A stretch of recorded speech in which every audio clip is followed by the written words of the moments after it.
আজ থেকে হাজার বছর আগে মিশরের এক নিষ্ঠুর রানী নিজের ক্ষমতার লোভে এক ভয়ঙ্কর কালো জাদুর আশ্রয় নিয়েছিল। সে শয়তানের সাথে এক রক্তক্ষয়ী চুক্তি করে নিজের আত্মা বিক্রি করে দেয় এবং শরীরের ভেতর জায়গা দেয় এক আদিম রক্তপিপাসু শয়তানকে। তার সেই কালো জাদুর তাণ্ডব আর অশুভ ক্ষমতায় পুরো শহর যেন ধূলিসাৎ হয়ে যেতে শুরু করে। পুরো নগরীকে সে একাই গিলে খেতে শুরু করে।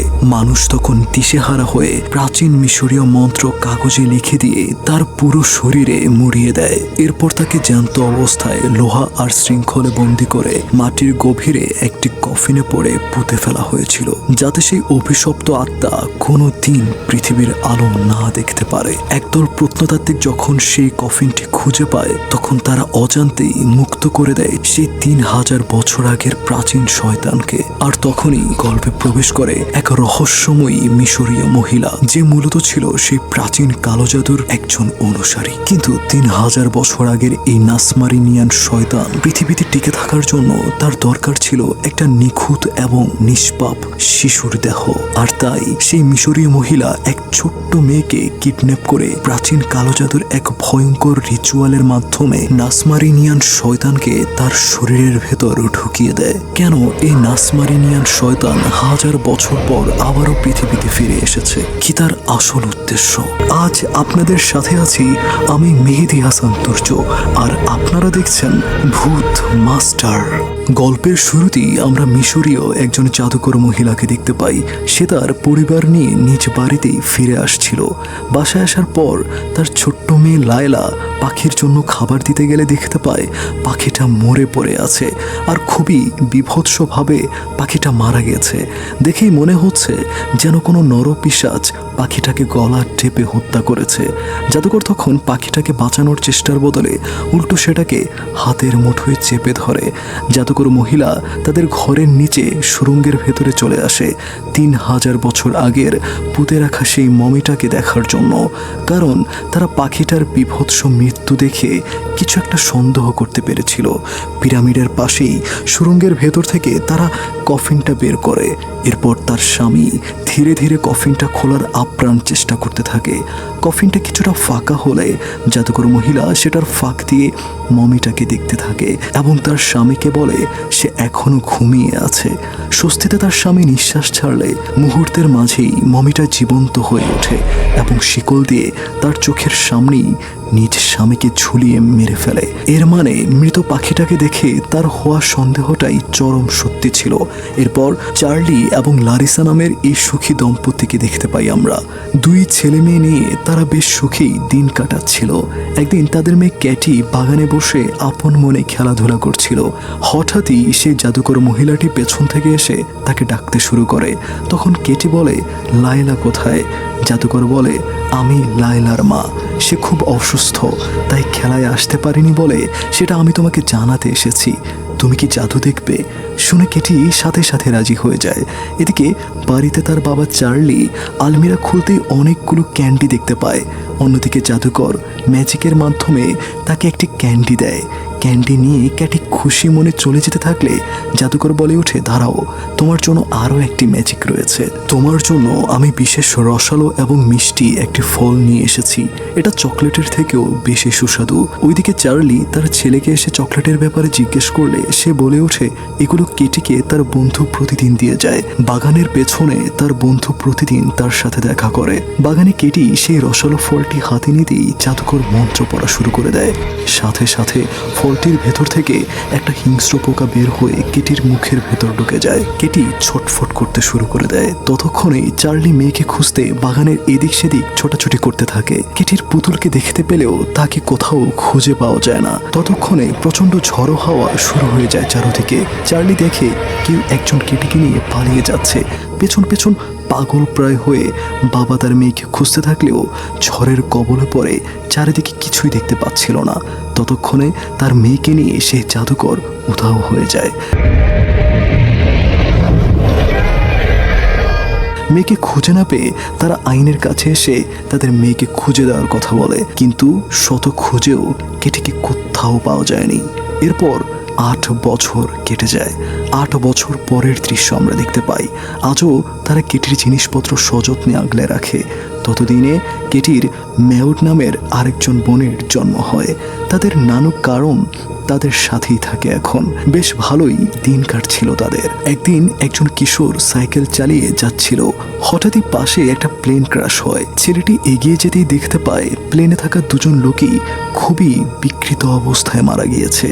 ভয়ে সে দৌড় শুরু করে, কিন্তু কিছুটা যেতেই দেখতে পায় একটা সার্কোফাগাস। দ্রুত সে পুলিশকে খবর দেয়। প্রত্নতাত্ত্বিকবিদরা সেখানে এসে সেই সার্কোফাগাসটি তাদের ল্যাবে নিয়ে যায় এবং তাতে একটা মমি দেখতে পায়। আর এই মমিটা ছিল 3000 বছরের পুরনো।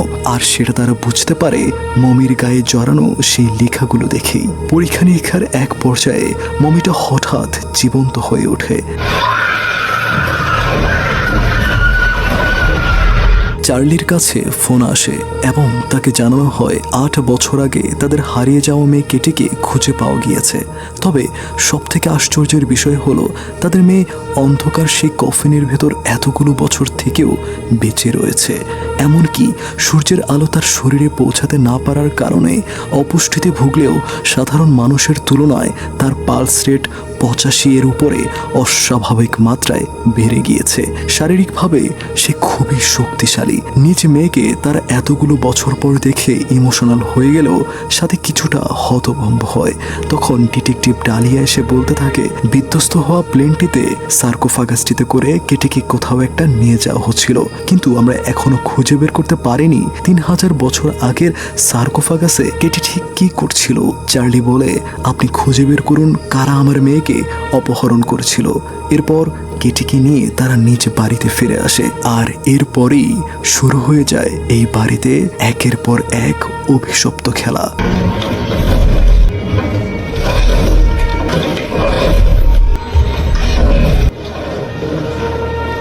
মেউড এসে বলে আমি তোমার ছোট্ট বোন, আজ থেকে আমরা একসাথে খেলবো। তখন তার নানু কারমেন ধর্মীয় গ্রন্থ পাঠ করতে থাকে যাতে করে কেটি সুস্থ হয়ে ওঠে। কিন্তু পরিস্থিতি ভিন্ন রূপ নেয়। কেটি তখন তার নানুকে সজোরে মাথা দিয়ে আঘাত করে এবং কেটি অত্যন্ত হিংস্র আচরণ করতে শুরু করলে লারিসা তাকে ইঞ্জেকশন পুশ করে ঠান্ডা করে দেয়। এরপর ছোটবেলার ছবিগুলো দেখিয়ে সব মনে করানোর চেষ্টা করাতে থাকে। রাত বাড়তে থাকলে মেউড আর সেবাস্টিন অদ্ভুত শব্দ শুনতে পায়। শব্দটা তার মা বাবাও শুনে ছুটে আসে। যে সুড়ঙ্গ পথ দিয়ে শব্দটা আসছিল সেদিকে টর্চ মারতেই তারা কেটিকে দেখতে পায়। এদিক সেদিক ছোটাছুটির পর তারা কেটির কাছে আসতে সক্ষম হয়, কিন্তু দেখতে পায় কেটি একটা মাকড়সা ধরে সেটা চিবিয়ে চিবিয়ে খাচ্ছে। পরক্ষণেই অঝোর বমি করতে শুরু করে দেয়। পরদিন তারা মেউডকে স্কুলে দিতে গেলে গাড়ির সামনে অনেকগুলো নেকড়ে দেখতে পায়। অদ্ভুতভাবে কিছুক্ষণ পর নেকড়েগুলো হাওয়ায় মিলিয়ে যায়। মেউডকে তার বাবা বলে তোমাদের বোন ক্যাটির ব্যাপারে কাউকে কিছু বলো না, ডক্টর বলেছে ঠিক হয়ে যাবে। সেবাস্টিন বলে কতদিন লাগবে বাবা? চার্লি তখন চুপ করে থাকা ছাড়া কিছুই বলতে পারে না। পরদিন চার্লি বাড়ির সুড়ঙ্গ পথটা বন্ধ করে দেয়, কিন্তু পাশেই পাপোশে তরল কিছু একটা লক্ষ্য করে। পাপোশটা উল্টাতেই সে স্যাঁতস্যাঁতে ভেজা অদ্ভুত তরল দেখতে পায়। কেটির মা আর নানু মিলে তাকে পরিষ্কার করে দিচ্ছিল। কেটির নখগুলো প্রচণ্ড শক্ত থাকাতে লারিসার কাটতে ভীষণ কষ্ট হচ্ছিল। এক পর্যায়ে সে বুড়ো আঙুলের নখ কাটার সময় পুরো চামড়া ছিলে নখ বেরিয়ে আসে।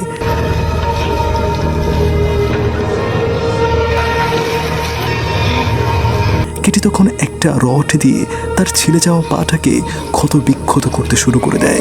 এসব দেখার পর চার্লি তার মেয়েকে অন্য কোথাও রাখার সিদ্ধান্ত নেয়।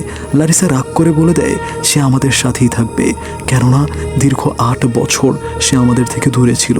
এরপর চার্লি হুইল চেয়ারে কেটির ছিলে যাওয়া পা থেকে একটা চামড়া দেখতে পায়, আর তাতে অদ্ভুত সব প্রাচীন মিশরীয় মন্ত্র লেখা ছিল।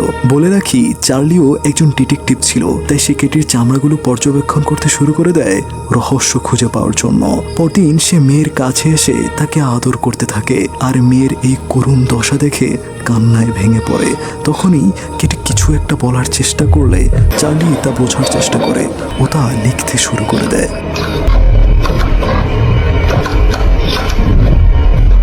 এরপর সে প্রত্যেকটা বর্ণ ট্রান্সপ্লান্ট করে মিলিয়ে একটা নাম খুঁজে পায়, আর তা হলো লায়লা। পরদিন ম্যাউড ক্যাটির রুমে গানের সুর শুনতে পেয়ে এগিয়ে যায় আর বলে, কেটি, গানটা কি তুমি গাইছো?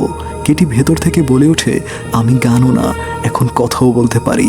ম্যাউড বলে, আচ্ছা, এই খুশির খবরটা তাহলে মাকে দিয়ে আসি। কিন্তু ক্যাটি বলে ওঠে, না, এই পরিবারে আমি তোমাকে সব থেকে বেশি ভালোবাসি। তুমি আর আমি চলো কিছু একটা করি। ম্যাউড বলে ওঠে, কিন্তু তুমি তো আমাকে ঠিকভাবে চেনোই না। ক্যাটি বলে, তাই তো তোমার সম্পর্কে আমি সব জানতে চাই। ম্যাউড বলে, কি জানতে চাও তুমি? ক্যাটি বলে, আমি তোমার স্বাদই নিতে চাই, ছোট্ট পিগি।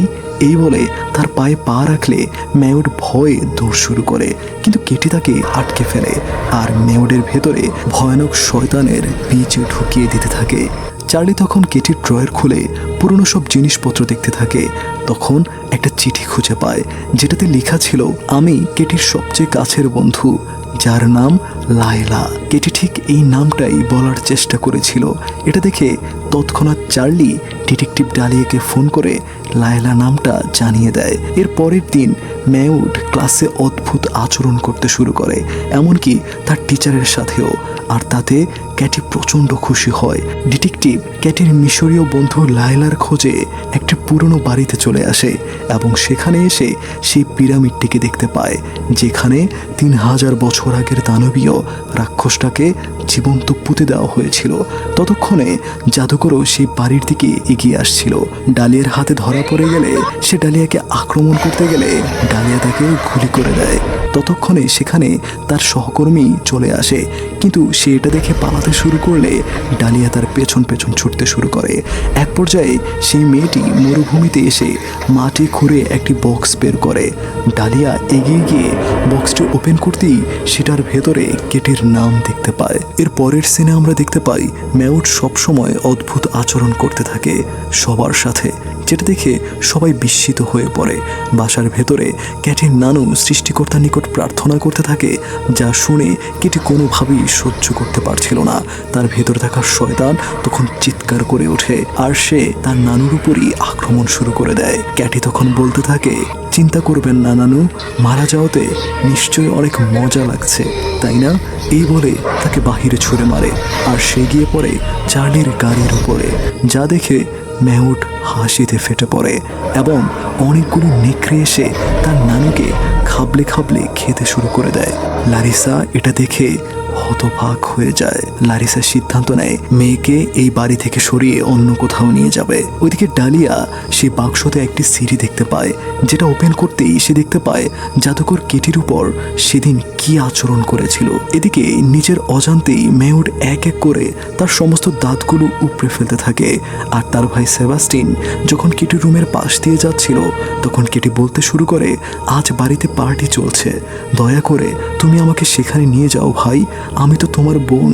সে তখন কেটির এসব কথা শুনতে না চাইলে হেডফোন কানে লাগিয়ে নেয়, কিন্তু হেডফোনে বেজে ওঠে, মনে আছে সেদিন তুমি আমার ভেরোনিকাকে ছাদ থেকে ফেলে দিয়েছিলে এটা দেখার জন্য যে আমার ভেরোনিকা উঠতে পারে কিনা। সে আজ সেই কফিনের নিচে শুয়ে আছে। এই বলে কেটি চিৎকার করতে শুরু করে দেয়। ম্যাউড তার সবগুলো দাঁত ফেলে দেওয়ার পর দেখতে পায় কেটি তার রুম থেকে বেরিয়ে আসছে। এরপর ম্যাউড তার মা বাবার কাছে এসে অদ্ভুতভাবে হাসতে থাকে, যেটা দেখে তার মা বাবা হতবাক হয়ে যায়। অনুষ্ঠানে থাকা একজন গেস্টের উপর ম্যাউড তখন আক্রমণ শুরু করে দেয়, যেটা দেখে সবাই তাকে থামানোর চেষ্টা করে, কিন্তু ম্যাউড এত বেশি হিংস্র হয়ে যায় মনে হয় এটা কোনো সাধারণ ছোট্ট মেয়েই নয়। এরপর লারিসা দেখতে পায় কেটি তার মৃত মায়ের মাংস খেতে শুরু করেছে। এটা দেখে সে দ্রুত তাকে থামানোর চেষ্টা করে, কিন্তু কোনোভাবেই পারছিল না। এরপর যা ঘটে দেখতে থাকুন।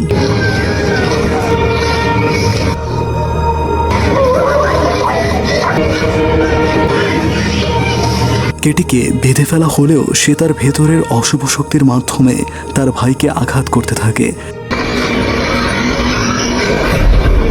এখন তাদের বাড়িতে ডালিয়া চলে আসে আর সেই জাদুর বাক্সে পাওয়া সিডিটি ওপেন করে দেয়, যেখানে জাদুকর মহিলাটি বলছে 3000 বছরের পুরনো রাক্ষস জেগে উঠেছে আর সে আমার স্বামীকেই প্রথমে ভক্ষণ করেছে।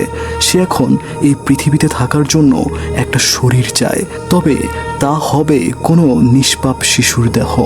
এরপরই সে কেটির মুখ খুলে দেয় আর ছোট্ট কেটিকে সেই মমির সামনে উপর করে দেয়।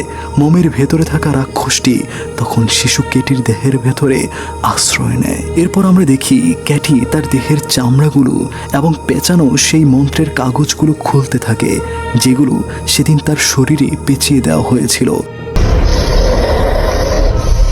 চার্লি দেখতে পায় তার শাশুড়িও এখন রাক্ষসে পরিণত হয়েছে, কারণ তার শরীরেও কেটি ভাইরাস ঢুকিয়ে দিয়েছে। এরপর কেটি চলে আসে আর তার বাবার উপরেই সে আক্রমণ শুরু করে দেয়। লারিসা দেখে তার ছেলের ভেতরেও এখন রাক্ষসের বীজ ঢুকে পড়েছে। এরপর কারমেন ডালিয়ার কাছে আসে আর তার ভেতরে সেই বিষাক্ত পোকাটি ঢুকিয়ে দেয়। এরপর কেটি পুনরায় চার্লির উপর অ্যাটাক শুরু করলে ডালিয়া সেই মন্ত্র পড়তে শুরু করে দেয় এবং চার্লি কেটিকে জোরে চেপে ধরে রাখে। ডালিয়া মন্ত্র পড়তে শুরু করে আর কেটির ভেতর থেকে সেই নাসমারিয়ান নামক শয়তানটি চার্লির শরীরের ভেতরে ঢুকতে শুরু করে, যেটা দেখে সবাই স্তম্ভিত হয়ে যায়।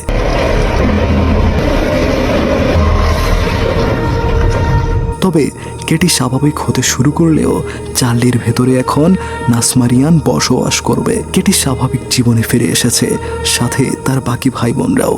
এটা দেখে তার মা ভীষণ খুশি, কিন্তু স্বামীকে নিয়ে সে ভীষণ চিন্তিত। লারিসার ডালিয়া চার্লিকে নিয়ে চলে আসে সেই মিশরীয় জাদুকরের কাছে আর এসে বলে, এবার নিশ্চয় বুঝতে পেরেছ তোমার সাথে এখন ঠিক কি হবে। তুমি ঠিক সেটাই করবে যেটা সেদিন তুমি কেটির সাথে করেছিলে।